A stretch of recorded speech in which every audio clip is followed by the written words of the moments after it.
আসসালামু আলাইকুম রহমতুল্লাহ। প্রাণ প্রিয় ছাত্রছাত্রীবৃন্দ, সবাইকে অনলাইন ক্লাসে আন্তরিক শুভেচ্ছা। মৌলভীবাজার সরকারি কলেজ কর্তৃক আয়োজিত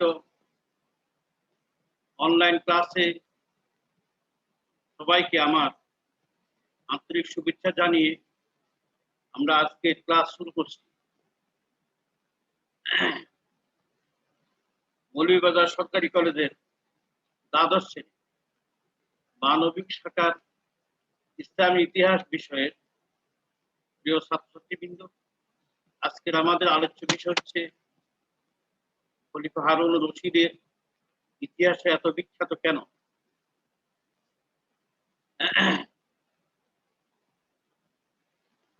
আমার পরিচয় সকলের জানা আছে। হাফিজ মোহাম্মদ মাহবুবুর রহমান উসমানী, সহযোগী অধ্যাপক, ইসলামী ইতিহাস সংস্কৃতি, মৌলভীবাজার সরকারি কলেজ, মৌলভীবাজার। এখন আমরা আমাদের আলোচ্য বিষয়ের দিকে আসি।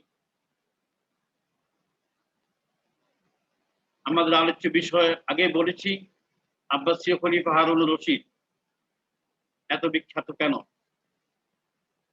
পরম করুণাময় মহান আল্লাহর নামে শুরু করছি, বিসমিল্লাহির রহমানির রহিম। আমরা এই ব্যাপারে একটি ভূমিকা দেওয়ার চেষ্টা করব। খলিফা হারুন রশিদ তিনি 786 খ্রিস্টাব্দে আব্বাসীয় খেলাফতের সিংহাসনে আরোহণ করেন। তার আগে তার ভাই হাদি ছিলেন, তার পিতা ছিলেন মাহদি। আব্বাসীয় দ্বিতীয় খলিফা ছিলেন আল মাহদি। আল মাহদি যখন ক্ষমতায় ছিলেন তখন দুঃখজনকভাবে একটি ভণ্ড নবীর আবির্ভাব হয়, তাকে মুকান্না বলা হয়। তার কুৎসিত চেহারার কারণে তিনি মাতাকে আবৃত্তি করে রাখতেন, এই জন্য তাকে মুকান্না বলা হয়। আরবি শব্দ মুকান্না অর্থে হচ্ছে কুৎসিত চেহারা, আবৃতকারী, অর্থাৎ তিনি আসল নাম হচ্ছে তার হাসি। তাকে যারা অনুসরণ করত তাদেরকে মোবাইদুন বলা হয়। তারা সাদা কাপড় পরত বিলে মোবাইদুন বলা হয়। এদেরকে মাহাদি দমন করে। দুঃখজনকভাবে আরেকটি দল মুহাম্মিদ নামক একটি ইসলাম বিবর্জিত দলের আবির্ভাব হয়, সেটাও তিনি দমন করেন। আরেকটি দলের আবির্ভাব হয় জিন্দি, মনি ও মনির সেই দর্শন, এবং আরো একজন অমুসলিম মজুসি দর্শনে মিলিয়া তারা এই জিন্তিক সম্প্রদায়, মজদক নামক একজন অগ্নি উপাসকের দর্শন মিলিয়ে তারা জিন্তিক। এরা আল্লাহকে মানে মানুষকে আল্লাহর অবতার। এইভাবে অনেকগুলো ইসলামিক এবং অনৈতিক সম্প্রদায়কে তিনি দমন করেছেন। হাদির আমলে যেটা হয়েছে সীমিত সময়, যে হযরত হাসানের প্রপৌত্র ইদ্রিস আব্বাসীয় খেলাফতের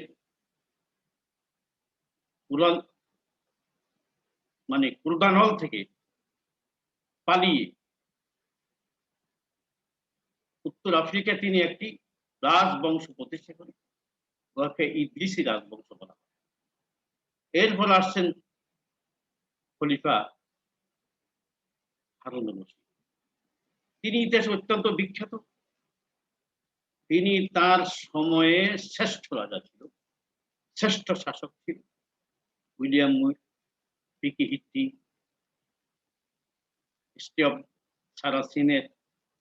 দি সারাসিনের লেখক জাস্টিস আমির আলী, পৃথিবীর সকল ঐতিহাসিকরা এক ব্যক্তি স্বীকার করেছে, ফ্রান্সের শার্লিমেন এবং চীনের ফাগফুর তার সাথে তার সম্পর্ক ছিল।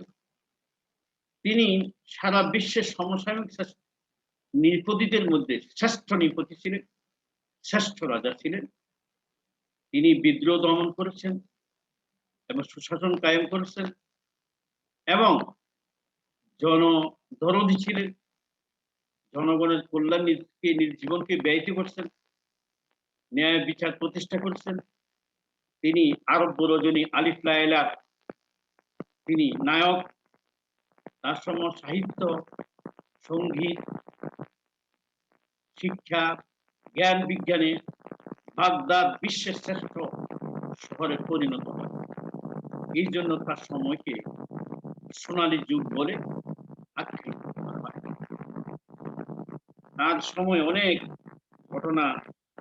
দুর্ঘটনা ঘটেছে। আমরা এখন তার সম্পর্কে আমরা কিছু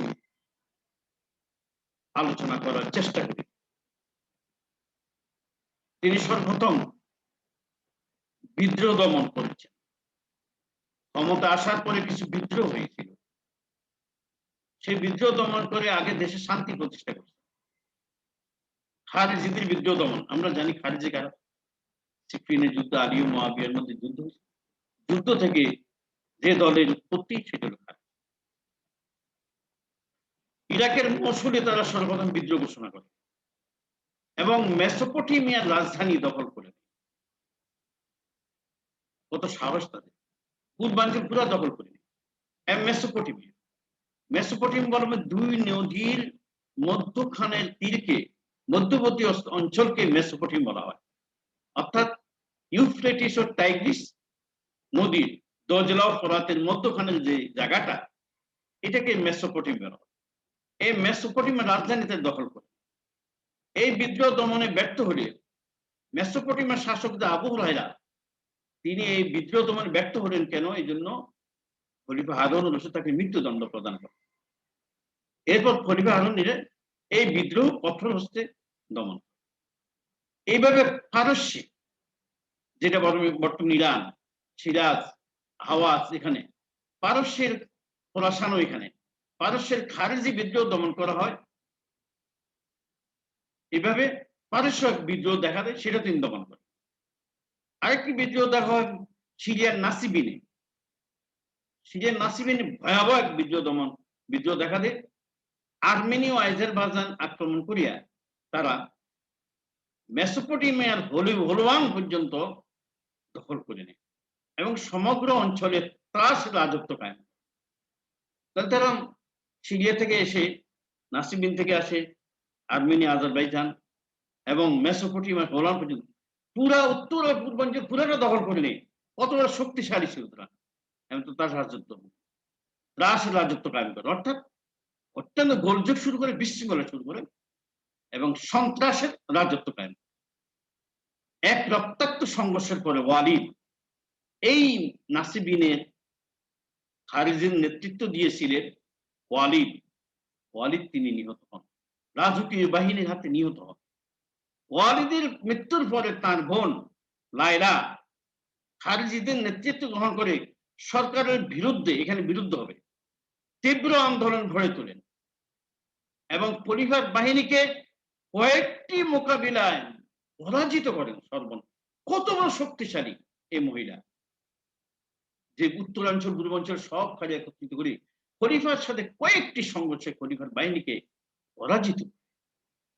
এমত অবস্থায় খলিফার এক সেনাপতি কৌশলে তারে নারী সুলভ আচরণের দিকে তাকে নিতে ফিরে আনতে বাধ্য করেন এবং বিভিন্ন প্রলোভন, লোভ, লালসা দেখে, ভয়ভীতি দেখে তাকে আসতে নারী সুলভ আচরণের দিকে ফিরে আনেন। এবং সে যে এত সাহসী ছিল, এই জন্য তাকে ফ্রান্সে আরবীয় জোয়ান অফ আর্ক বলা হয়। এখানে আর্ক হবে, জোয়ান অফ আর্ক বলা হয়। পারস্যের ফ্রান্সে জোয়ান অফ আর্ক বলা হয়। যদিও ফ্রান্সের জোয়ান অফ আর্ক যিনি ছিলেন, যে মহিলা, তার করুণ পরিণতি হচ্ছে, এর এত করুণ পরিণতি হয় না, তার সাথে এতটুকু পার্থক্য আছে। আচ্ছা, তাহলে আমরা বিদ্রোহ দমনের মধ্যে আমরা আগে কি আসি, খারজি বিদ্রোহ তিনি দমন। পরীক্ষা আসে যে জোয়ানব আর কাকে বলা হয় আরবীয় জন্য, আমরা লাইলা, ওয়ালিদের বোন লাইলা, অনেকে খালদের বোন লাইলা। পরীক্ষা অনেকে ভুল করে, গাইড গুলোকে তোমাদেরকে মিসগাইড করবে, you will be misguided. Please আমি অনুরোধ করছি, খবরদার গাইড করে তোমরা পড়াশোনা করবে না। গাইড শুধু পরীক্ষা কেমন করে দিবে এর কিছু নীতি, হয়তো কিছু নিয়ম, এগুলো তোমরা শুধু মানে দেখতে পাবে, কিন্তু পড়াশোনা জ্ঞান অর্জন করা তো মেইন বুকের বিকল্প নয়। বহু লাইব্রেরি, হাসান আলী চৌধুরী বই আছে, তারপর ডক্টর সৈয়দ মাহমুদুল হাসানের বই আছে, হ্যাঁ, এইভাবে অনেকগুলো বই আছে। হ্যাঁ, এই বইগুলো তোমরা মেইন বইগুলো পড়বে, ওই অন্যগুলো পড়বে না, একটু এটা খেয়াল করবে। এরপর আমরা খতে আসি, আর্মেনিয়ার খাজার বিদ্রোহ দমন। খাজার একটি জাতির নাম, এটা গ্রিক বলা হয় অথবা বাইজেন্টাইন সাম্রাজ্য বলা হয় উত্তরে, বা রোমান সাম্রাজ্য এটা বলা হয়। এদের দ্বারা প্ররোচিত হয়ে 799 সালে হঠাৎ খাজার নামক একটি উপজাতি উত্তর দিক থেকে এসে আর্মেনিয়া আক্রমণ করে তাস রাজত্ব কায়েম করলে খলিফার পরপর দুজন সেনাপতি দ্বারা এই বিদ্রোহ দমন করে শান্তি প্রতিষ্ঠা করা। অর্থাৎ দুইজন সেনাপতি লাগছে এই বিদ্রোহ দমন করতে, কত বড় শক্তিশালী ছিল। আমরা এখন আসি মসুলের বিদ্রোহ দমন। এর আগেও আমরা বলছি খারিজা মসুল বিদ্রোহ করেছে, এখন আবার সে মসুল বিদ্রোহ, অর্থাৎ হারুন রশিদ ক্ষমতা এসেই শুধু বিদ্রোহ দমন আর বিদ্রোহ দমন ব্যস্ত ছিল। 793 সালে জনক আতাফের নেতৃত্বে মসুলে এক ভয়াবহ বিদ্রোহ দেখা দিলে খলিফা স্বয়ং নিজেই এই বিদ্রোহ পটল শুরু, নিজের সেনাপতিত্বে নিজ অভিযান পরিচালনা করে এই বিদ্রোহ তিনি দমন করেন। এবং যেখান থেকে তারা যে প্রাচীরগুলো তাদের এই সুরক্ষিত করতো, তাদেরকে যেখান থেকে তারা আসতো, খলিফা রাগান্বিত হয়ে আক্রোশ হয়ে তাদের এই প্রাচীরগুলো যেখান থেকে তারা লুকাইতে থাকতো, আত্মগোপন করতো, সব প্রাচীরগুলো ধ্বংস করে দেয়। এরপর আমরা আসি ঘ মুদারীয় হিমায়ুর দমন। আবহমান কাল থেকে আরবে ইয়েমেনের থেকে যারা আসছে তার হিমায়ুর বলা হয়, হেজাজ অর্থাৎ মক্কা মদিনার যারা বসবাস তাদের মুদারীয় বলা হয়। এই হিমায়ুর মুদারীর মধ্যে আবহমান কাল থেকে সংঘর্ষ লেগে আসছে। মহানবী সাল্লাল্লাহু আলাইহি সাল্লাম আসার পরে, পৃথিবীতে আসার পরে, আরবে আসার পরে মহানবী সাল্লাল্লাহু আলাইহি সাল্লাম আদর্শে, তার কৃতিত্বে, তার অমীয় বাণীর কারণে আপাতত কিছুদিনের জন্য এই মানে তাদের এই গোত্রীয় সংঘর্ষ বন্ধ থাকলেও আবার মহানবী সাল্লাল্লাহু আলাইহি সাল্লাম ওই 6 করিবার পরে এইটা আবার প্রকাশিত হয়ে পড়ে, আবার চরম পর্যায়ে পৌঁছে যায়। সিরিয়া ও সিন্ধু প্রদেশের 792 খ্রিস্টাব্দে মুদারিয়দের মধ্যে দুইটা গৃহযুদ্ধ হয়। সেনাপতি মুসা সিরিয়া, সেনাপতি দাউদ মুহাল্লাবি সিন্ধু প্রদেশের এই বিদ্রোহ কঠোর হস্তে দমন করতে। দুইটা বিদ্রোহ, দুই জায়গায় দুইটা মারামারি যদি সরকারের মানে অধীনে যে দেশের সরকার আছে সুপ্রতিষ্ঠিত, সেই দেশে যদি অভ্যন্তরীণ মারামারি হয়, গৃহযুদ্ধ, এটা তো একটা বিদ্রোহ সামিল, সে কঠোর সেগুলো দমন করা হয়। এরপর আমরা 2 নম্বর আসি। 1 নম্বর আমরা পড়ছিলাম বিভিন্ন বিদ্রোহ দমন। 2 নম্বর আমরা আসি মধ্য এশিয়ায় শান্তি প্রতিষ্ঠা। বহিরাগত আক্রমণ থেকে দেশকে রক্ষা, বিশেষ করে বাইজেন্টাইন সাম্রাজ্য থেকে, অর্থাৎ গ্রিক বা রোমান সাম্রাজ্য বলা হয়, তখন এরাই বেশ শক্তিশালী ছিল। এদের আক্রমণ থেকে দেশকে রক্ষা এবং আভ্যন্তরীণ বিদ্রোহ থেকে দেশকে হেফাজত করার জন্য তিনি সীমান্ত অঞ্চল, কতগুলো অঞ্চল একসাথ করে এখানে একটি আওয়াসিন বা সুরক্ষিত এলাকা চিহ্নিত করে একজন সেনা প্রধানের দায়িত্বে এর শাসনভার ন্যস্ত করে। 727 সালের মধ্যে কাবুল সানবাদ আব্বাসীদের অধীনে চলে আসে। সিন্ধু কোষ পর্যন্ত তারা জয় করে। এরপর খলিফা এশিয়া মাইনরের সীমান্ত অঞ্চলগুলো একত্রিত করে আওয়াসিম বা সুরক্ষিত অঞ্চল, আওয়াসিম আরবি শব্দ, সুরক্ষিত অঞ্চল বলা হয়, ঘোষণা করে সামরিক শাসকের অধীনে ন্যস্ত করেন।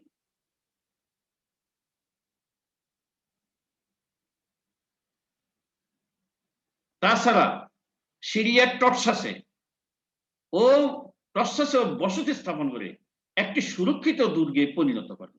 অর্থাৎ সিরিয়ার টর্সাসে সেখানেও এই দেশের স্বাধীন সার্বভৌমত্ব রক্ষা করার জন্য, দুষ্কৃতিকারীর থেকে হেফাজতের জন্য সেখানে একটা দুর্গ নির্মাণ করে সেখানে একটা সুরক্ষিত অঞ্চল ঘোষণা করে তিনি সেখানে শক্তিশালী সেখানে শাসন কায়েম করেন এবং যারা দুর্বৃত্ত তাদের হাতে ইসলামী সাম্রাজ্যের স্বাধীনতা সার্বভৌমত্বের রক্ষা করেন, সার্বভৌমত্বকে রক্ষা করেন। আমরা আসি 3 নম্বরে, আলী বংশীয়দের দমন। আলী বংশ কারা? আলী রাদিয়াল্লাহু তাআলা আনহুর বংশধর যারা,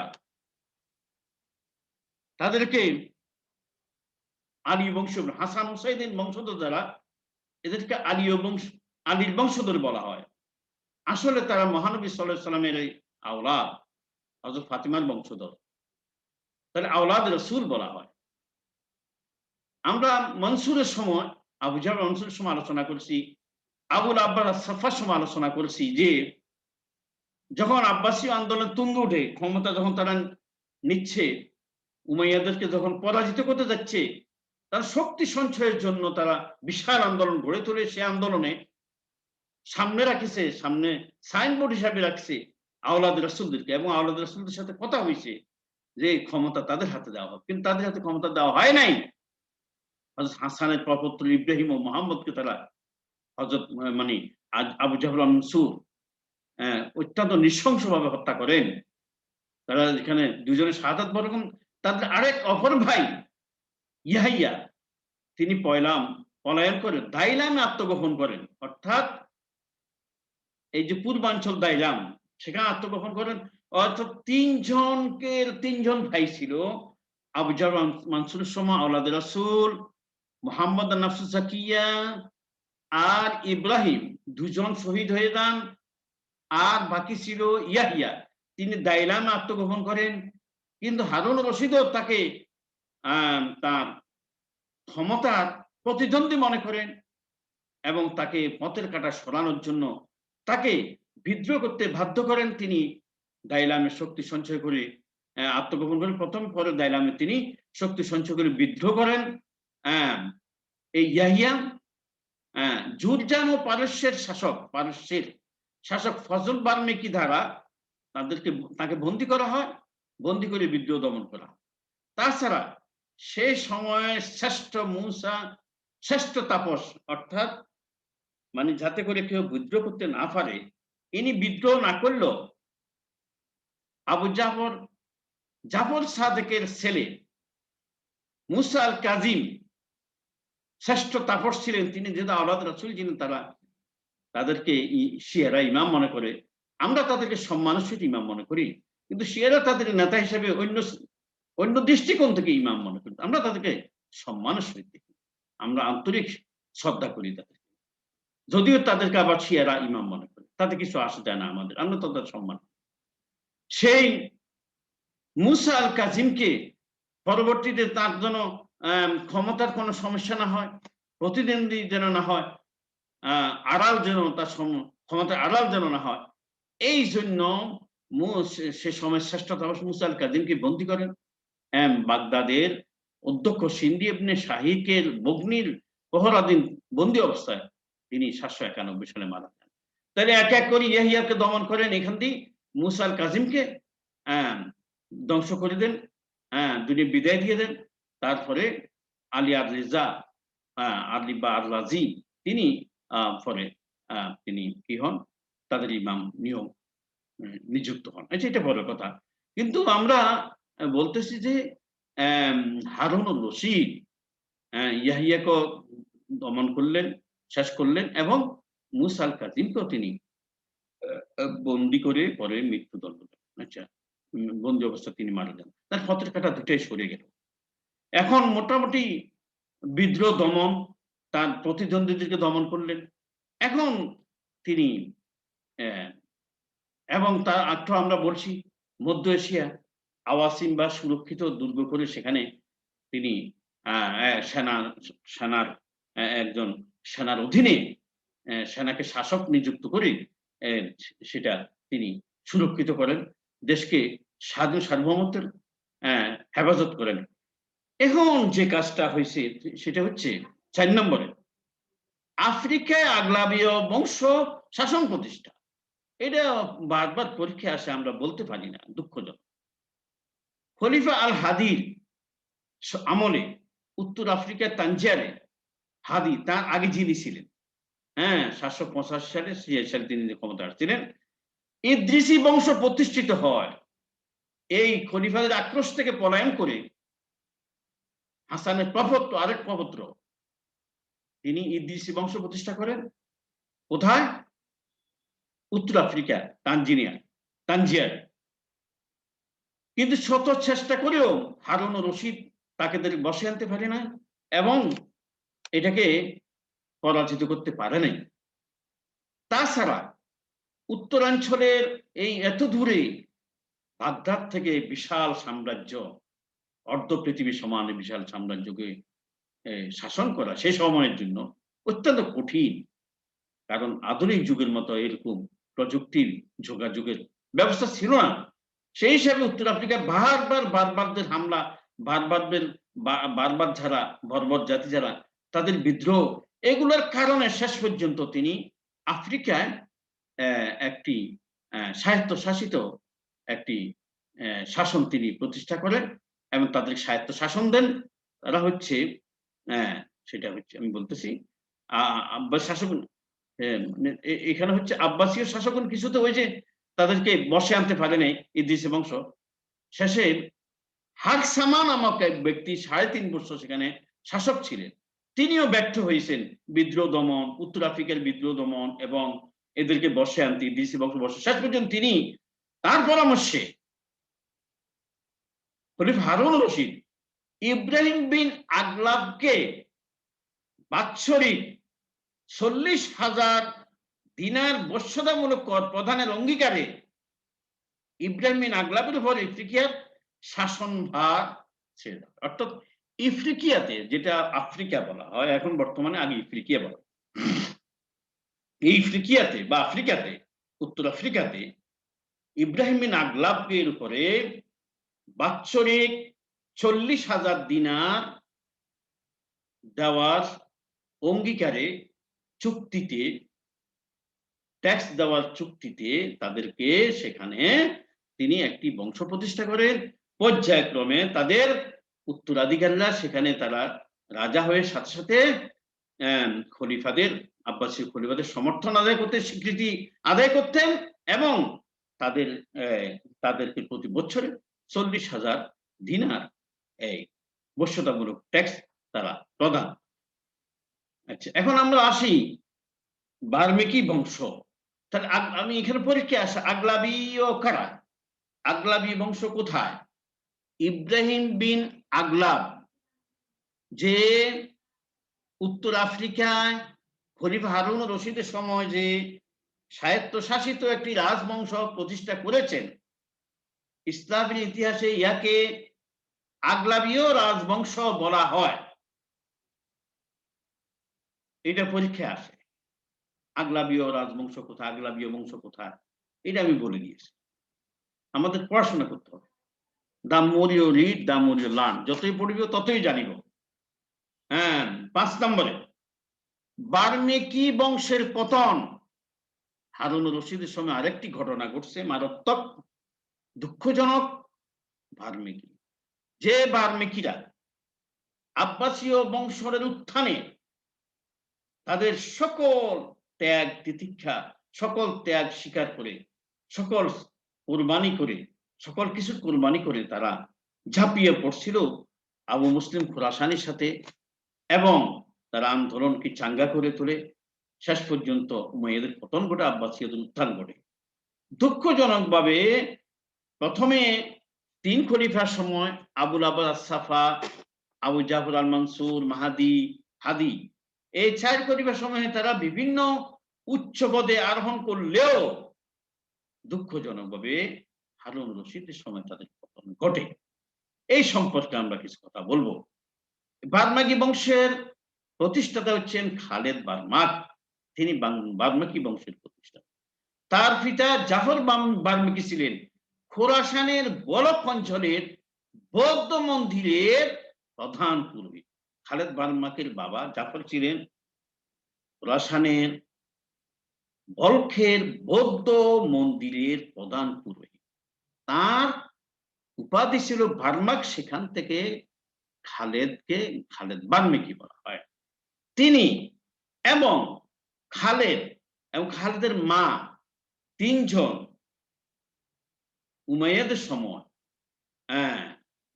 এই যে উমাইয়ারা যখন এই পূর্বাঞ্চল জয় করে, তখন সেনাপতি ওয়ালিদের সময়, উমাইয়াদের ওয়ালিদের সময়, খলিফা ওয়ালিদের সময় কুতাইবা কর্তৃক তিনি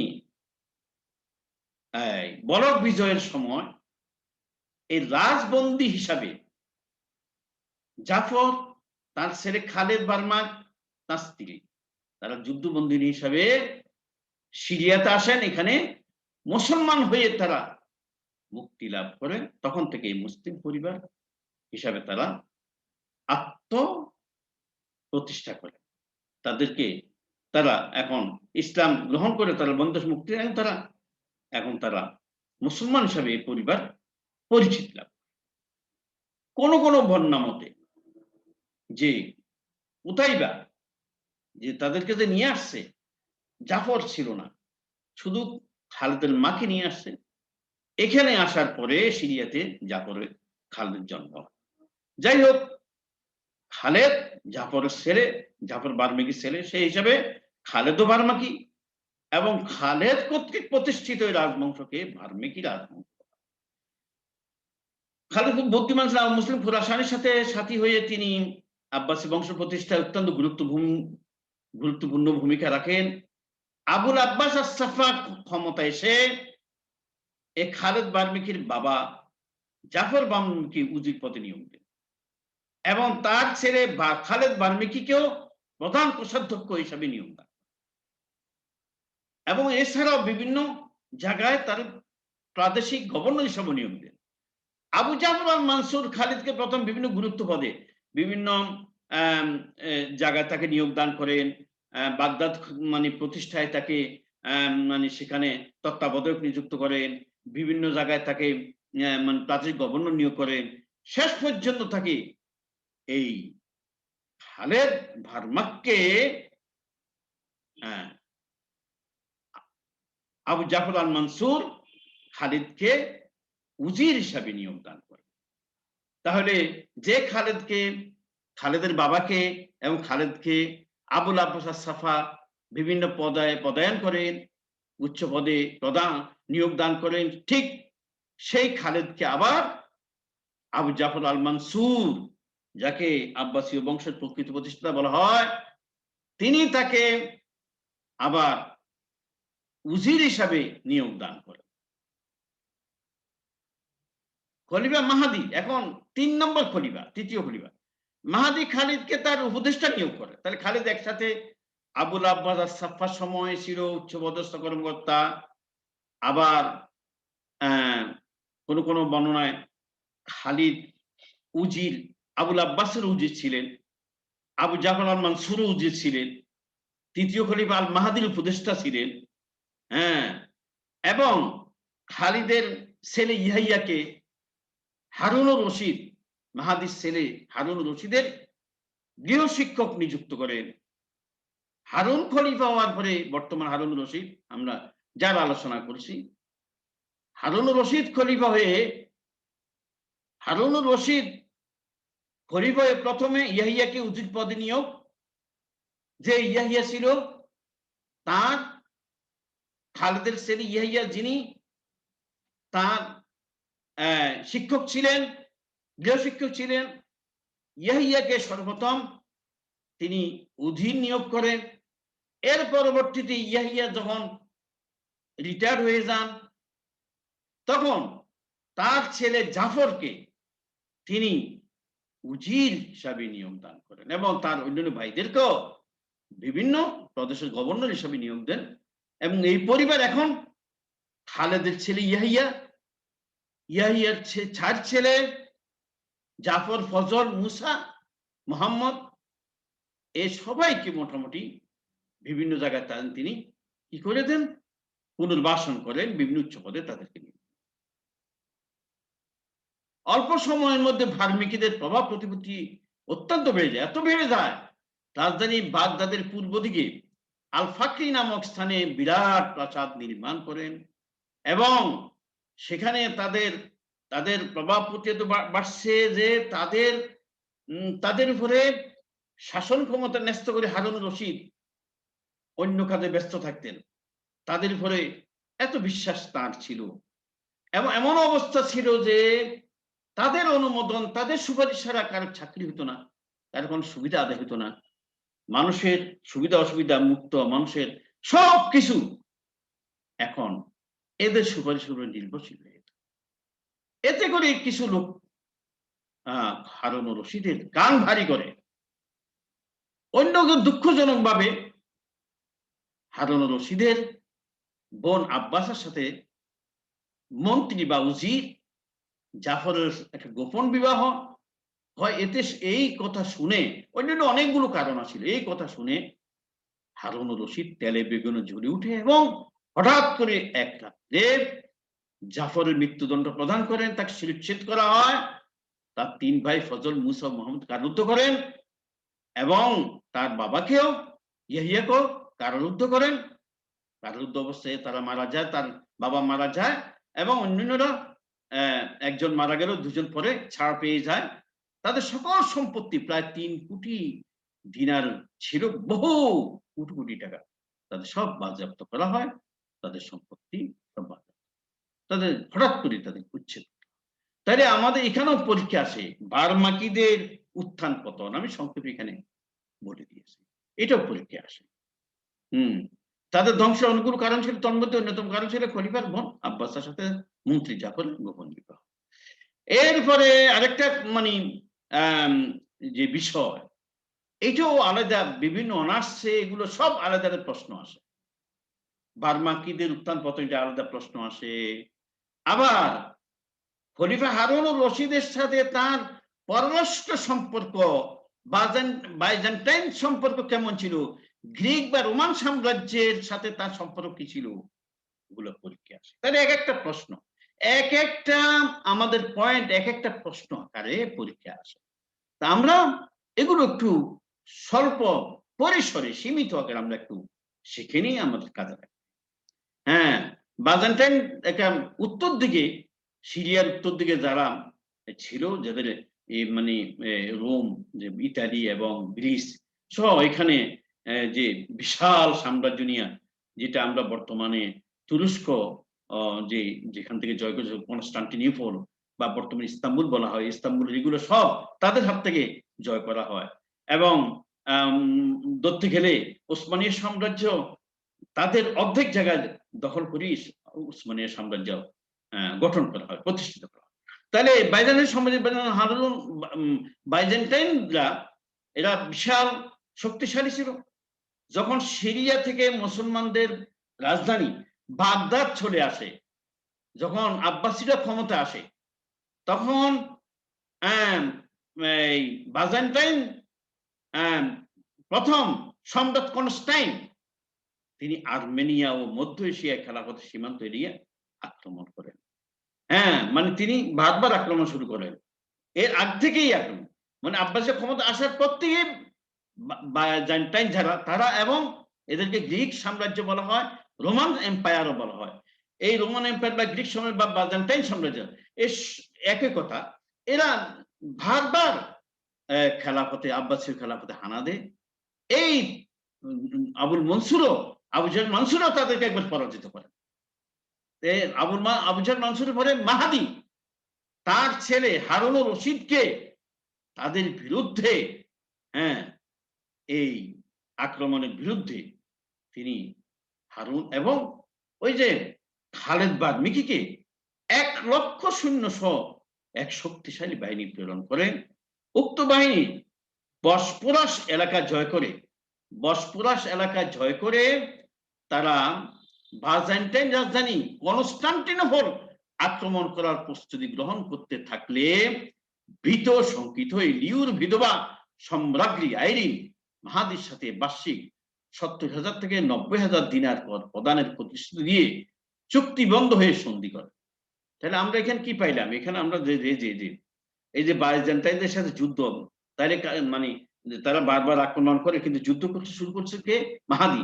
তার মাধ্যমে তার ছেলে হারুনুর রশিদ, যিনি পরবর্তীতে খলিফা হলেন, এবং খালিদ বাল্মীকি, এই দুইজনের নেতৃত্বে লক্ষাধিক বাহিনী তিনি সেখানে ইয়ে করেন, প্রেরণ করেন। তারা সেই বসপুরাস জয় করে, হ্যাঁ, তারা বাইজেন্টাইন রাজধানী যে কনস্টান্টিনোপল, যে তুরস্ক জয় করে, যেটাকে ইস্তাম্বুল বলা হয়, সেই মানে জয় করে তারা, মানে কনস্টান্টিন জয় করার জন্য তারা, মানে আক্রমণ করার জন্য তারা তারা চালাচ্ছে, প্রস্তুতি নিচ্ছে। এটা শুনে এই গ্রিক সম্রাজ্ঞী লিওন সম্রাট লিওনের বিধবা সম্রাজ্ঞী আইরিন মাহাদির সাথে বার্ষিক 70,000 90,000 দিনার কর প্রদানে চুক্তিবদ্ধ হয়ে সন্ধি করে। খলিফা হারুনুর রশিদের সময় হঠাৎ করে এই চুক্তি তারা ভঙ্গ করে রোমানগণ 791 খ্রিস্টাব্দে মুসলিম সাম্রাজ্য আক্রমণ করলে মুসলিম বাহিনী তার জবাবে মাতারা আনসারা নামক 2টি শহর অধিকার করেন এবং সাইপ্রাস ও ক্রিট দ্বীপ পুনরুদ্ধার করেন। এতে করে পুনরায় রোমানগণ কর দিতে বাধ্য হন এবং 4 বছরের জন্য আবার তাদের সাথে শান্তি চুক্তি করা হয়। তার মানে একবার তাদের পরাজিত করা হয়, আবার তারা চুক্তি ভঙ্গ করে আবার তারা যখন ইয়ে করে মুসলিম সাম্রাজ্য আক্রমণ করে, আবার মুসলমানরা তাদের বিরুদ্ধে গিয়ে মাতারা ও আনসিরা 2টা শহর জয় করেন এবং সাইপ্রাস ক্রিট 2টা দ্বীপ তার জয় করেন এবং 4 বছরের জন্য তাদের সাথে শান্তি চুক্তি হয় এবং তারা অনেক টাকা তাদের কর দিতে বাধ্য হন এবং যুদ্ধবন্দী তাদের মধ্যে কি করা হয়, আদান প্রদান করা হয়, এটা মুক্তি দেওয়া হয়। দুঃখজনকভাবে কিন্তু 802 সালে রোমান সাম্রাজ্যের যিনি ট্রেজারার কোষাধ্যক্ষ ছিলেন নাইসিফরাস, সম্রাজ্ঞী আইরিনকে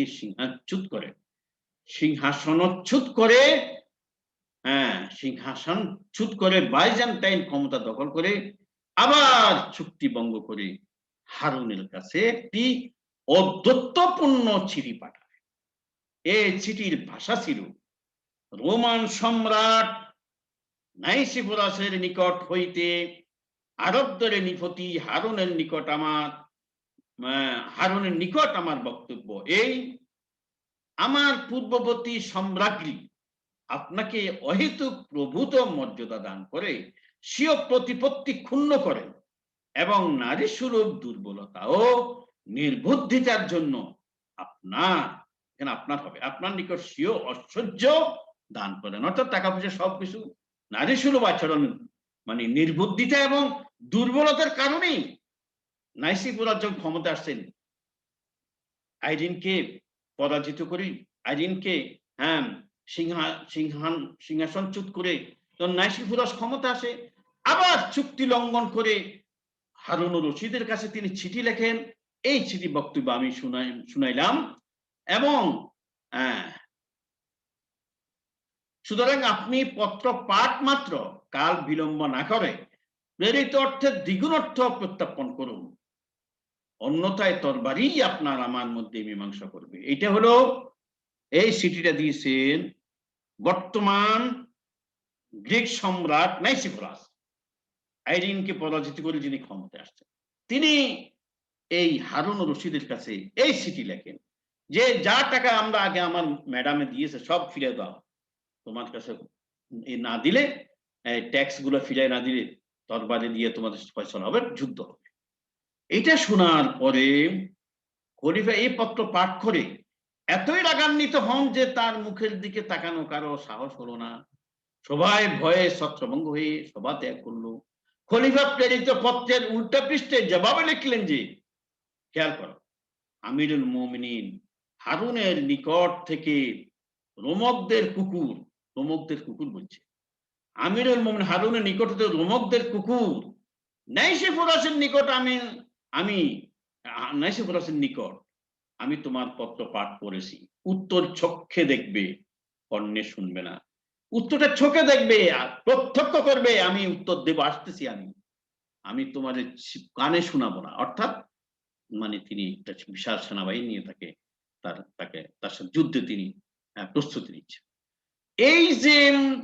এই যে হারুনুর রশিদের যে হিম্মত, সাহস, যোগ্যতা, অভিজ্ঞতা এবং দক্ষতা ও তার মানে এই শক্তি, অর্থাৎ সামর্থ্য, সেনাবাহিনীর উপর যে শক্তি, ঐক্য, রাষ্ট্রের ঐক্য, যার কারণে তিনি এই রোমান সাম্রাজ্যের থ্রেট দিয়েছেন।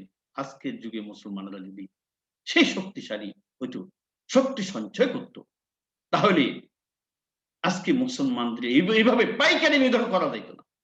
সে ভারমার মুসলমানদের পাইকারি নিধন করা হচ্ছে, হিন্দুস্তানে নিধন করা, জবাই করা হচ্ছে, কাশ্মীরে জবাই করা হচ্ছে, ফিলিস্তিনে জবাই করা হচ্ছে, হাজার হাজার মুসলমান নিধন করা হচ্ছে, হাজার হাজার শিশু বিধবা মানে এতিম হচ্ছে, হাজার হাজার মহিলা বিধবা হচ্ছে, হাজার হাজার মহিলা মা বোনদের আজকে দর্শন করা হচ্ছে।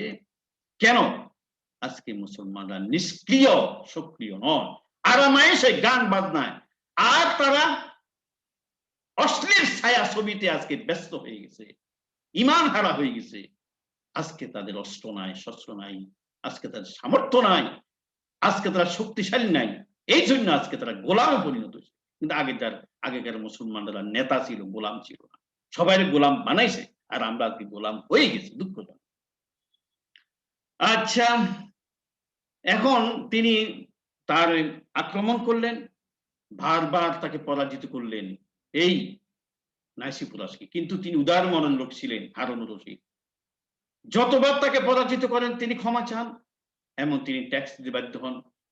এইভাবে তিনবার তাকে পরাজিত করছেন, তিনি ট্যাক্স দিতে বাধ্য হয়েছেন, ক্ষমা চেয়েছেন।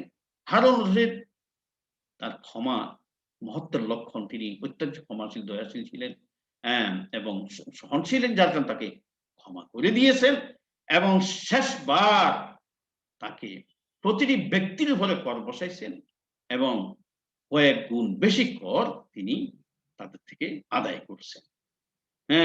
কিন্তু দুঃখজনক হলো, যদিও এতে হারুন রশিদের সেই রণন নৈপুণ্য, সমর কৌশলতার বা উদারতার পরিচয়, কিন্তু বারবার শত্রুকে পরাজিত করে ক্ষমা করে তিনি ইসলামের মুসলিম সাম্রাজ্যের ক্ষতি সাধন করেন।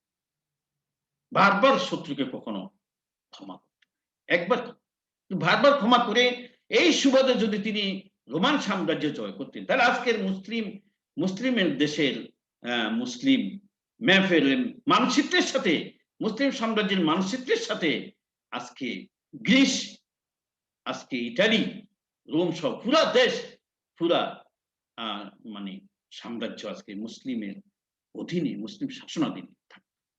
অর্থাৎ দুঃখজনক। আজ রোম ও গ্রিক মুসলিম শাসন হাত থাকে।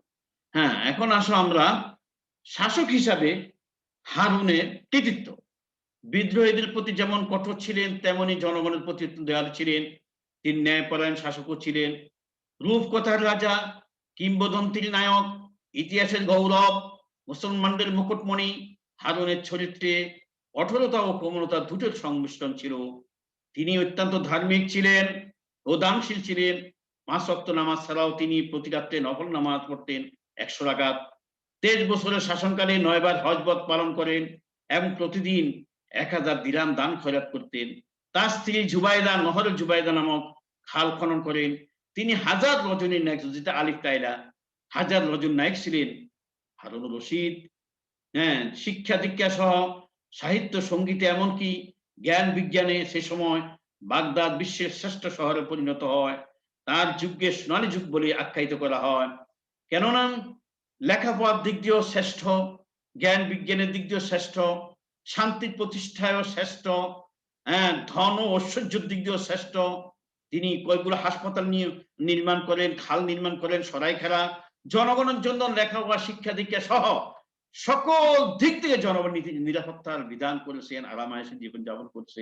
শিক্ষা দীক্ষায় সারা বিশ্বে উন্নতির উচ্চ শিখরে এই হারুন রশিদের সময় পৌঁছে গেছে। এই জন্য তার যুগকে সোনালী যুগ বলা হয়।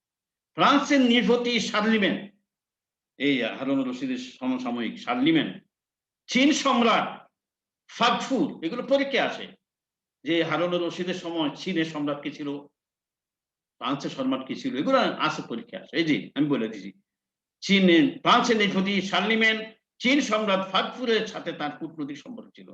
পিকেটি বলেন, পাশ্চাত্যে শার্লিমেন, প্রাচ্যে হারুন রশিদ, এই দুইজনের মধ্যে নিঃসন্দেহে হারুন অধিকতর শক্তিশালী এবং উন্নতর সংস্কৃতির অধিকারী ছিলেন। তিনি সঙ্গীতজ্ঞ ছিলেন, সঙ্গীত শিল্পে তিনি তার সবচেয়ে বেশি উন্নতি লাভ করেন। তাহলে হারুন রশিদ এই কালের না, সর্বকালের সর্বযুগের আব্বাসীয়দের সকল ইতিহাসিকদের নিকট মূর ছিলেন, জাস্টিস আমির আলী, পিকেহিট্টি সহ হুদা বক্স, সকল ঐতিহাসিকরা একমত আব্বাসীয় বংশের শ্রেষ্ঠ শাসক ছিল হারুন রশিদ এবং তার যুগকে সোনালী যুগ বলে আখ্যায়িত করা হয়। তো এখন সবাইকে করোনা মহামারীতে স্বাস্থ্যবিধি মেনে চলার অনুরোধ করছি এবং আল্লাহ পাক আমাদের সবাইকে এই করোনা নামক মহামারী থেকে সুস্থ মুক্তি দান করুন, আমাদের সবাইকে সুস্থ রাখুন এবং যারা করোনাতে ইনফেক্টেড হয়েছে তাদেরকে আল্লাহ সুস্থ করে দিন এবং আল্লাহ পাক আবার আমরা সরাসরি লেখাপড়া পরীক্ষা এবং সরাসরি ক্লাস করার আল্লাহ পাক আমাদের সুযোগ দান করুন। আমিন। সবাইকে ধন্যবাদ। আসসালামু আলাইকুম ওয়া রাহমাতুল্লাহি ওয়া বারাকাতুহু।